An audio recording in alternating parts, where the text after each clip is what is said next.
Hi, I'm Marta Waller. I'm here with, now it's my fault. Hi, I'm Marta Waller. I'm here with Dr. Joe Haraszti. Hi, how are you? Hi, Marta. I'm good, thank you. Let's talk a little bit about Tiger Woods. He and Elin Nordgren are now officially divorced.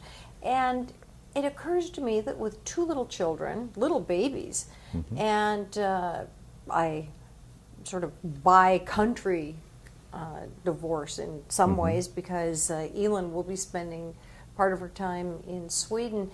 These children, although they're like any other children of divorce, you know, dad's very famous, mom is sort of young, and they're going to be subjected to a bit of a different kind of life. How do children of divorce in a high-profile family like this get along? Well, quite frankly, I don't think it's any different from any other family of where children go through a divorce. I think it's going to have a great impact on them, just like any other family. However, the damage can be mitigated to a great extent by how involved the parents want to be with them. In other words, if Tiger makes a strong commitment to spending as much time as he can with them, being there for them, providing guidance and support and his presence as much as possible, and if Elin tries to be the best possible mom she can, not delegate it to nannies, but be a hands-on mom, then I think that can mitigate some of the damage that will inevitably occur. You know, one of the things that I thought a lot about yesterday when, or I was thinking as I was sort of going over this, is that she has been awarded $50,000 per month per child in child support. And it made me wonder that while you have a standard of living to which you become accustomed, and that child support is based on, you know, the earning ability of anyone, is that necessarily good for children? That's a lot of money. That's a high standard of living, and yes, she has a lump sum of money and all that, and then that notwithstanding. But at what point does it get to the point where money is sort of thrown at the fact that there isn't a dad on the premises? She's going to have to be very judicious in how she handles this money. That's a lot of money. Right.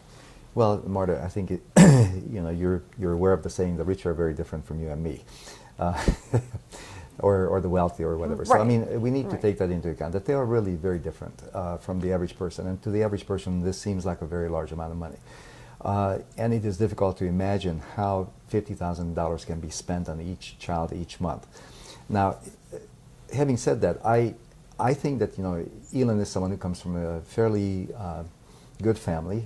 Both her parents are quite prominent people in their respective professions in Sweden. I think she knows the value of money, and I think she'll invest it, or she'll put it aside for them so that that money will be available for them. I mean, she's pretty well taken care of for the rest of her life, really. She has several places where she can live, the children can be, and so forth. And as I say, I just hope that the money will not be spent on nannies, so that the children will have to be raised by others and not by their own parents. Just sort of shuttled around. I think that's sort of where I was going with that, is that it is a lot of money by anyone's standards. And yes, it is a standard of living to which people become accustomed, but that the children should have great parental, hands-on care. I mean, I don't envy any opportunity that they can have. You know, children, the more opportunity they have, the better. More educational, more cultural, whatever. I mean, I hope that they get to see as much of the world as possible, that they have the best possible upbringing. You know, they deserve it. They have a very famous father who happens to be the greatest golfer of all time, and you know, that's something. Aside from whatever personal failings that he may have had, that doesn't take away from his skill and from his personal good qualities, which I think are there, and the mother as well. Now, last question in this topic.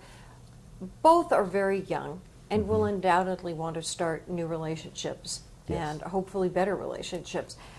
How long do people with little children,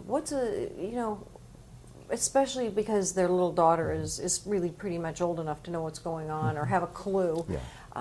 Sam is 3 years old. Yeah, what kind of time should they wait before they start bringing new people into the lives of their children? Serious people. Well, again, you know, there's no right or wrong way of doing this. I think the more important thing is how serious is the relationship between the respective parents, whether Elin or Tiger.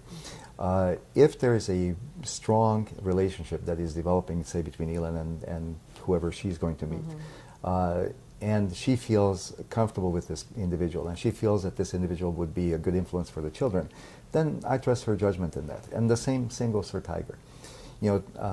People, have kind of a tongue-in-cheek attitude about Tiger and his numerous mistresses and so forth. But I can also look at it from the point of view that, maybe his emotional needs were not met. He was on the road a lot. He was alone much of the time. Who's he going to talk to? He's not someone who can just shoot the breeze with someone. He's a very deep, very intellectual person. And, he was feeling very alone, and something was missing in his life. And for whatever reason, I give him the benefit of the doubt. So I hope that whoever he meets will be a substantial person in his life who will also be a good potential parent for the children. And I also but I hope that Tiger will have enough wisdom to not bring anybody around until he feels very sure within himself that this person will be a good influence for his children. Well, and certainly one would hope the same for Elin, and I think that, it's easy to point fingers on either side, but unless you've lived in a relationship, you don't know what's happened. It's certainly his part of it was very public, and she's very young, Elin's very young, but you don't really know what's happened in a relationship unless you are living there and you are seeing it. So I'm kind of reluctant to judge anybody in any relationship unless I've lived there. But it is an interesting thing to think about, how the children will be raised and how they will be shaped by events that took place when they were too young to really have any idea. And they'll read about all of this one day. Oh, yes. And it's, much like O.J. Simpson and any of these celebrities, these children will find out about it. And that's one of those things that parents don't necessarily think about when these actions are taking place.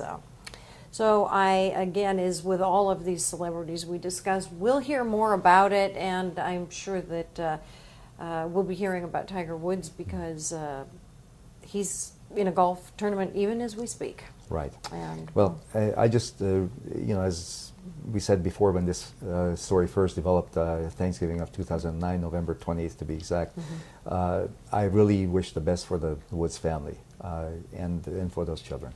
Well, we'll see how it goes, and I'm sure that now they can both start their lives fresh. Well, until next time, I am Marta Waller. And I'm Dr. Joe Haraszti. And thanks for joining us.